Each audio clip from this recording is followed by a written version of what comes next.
Zəif sənə vura bilməyəcəyəm. Həkim qadağan edib. Deyir, vursan, ölərsən. Evdə aptek açmısan ki. Bəs onda bu ağbaşı nə götürüb qoymuşsan süfrənin ortasına? Gör neçə vaxtı görüşmürük.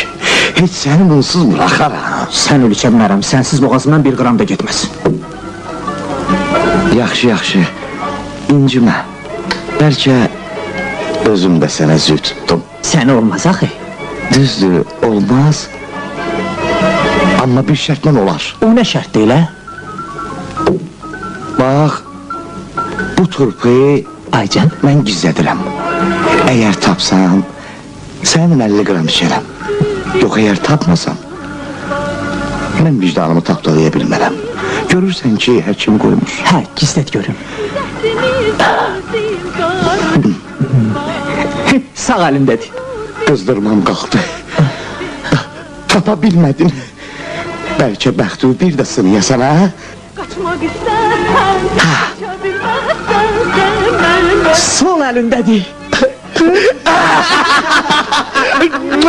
Aferin. Tapdı be. Yaxşıdır ki, ikinci dəfədə tapa bildin. Halal olsun. Xoş gəlmisən, səfa gətirmisən.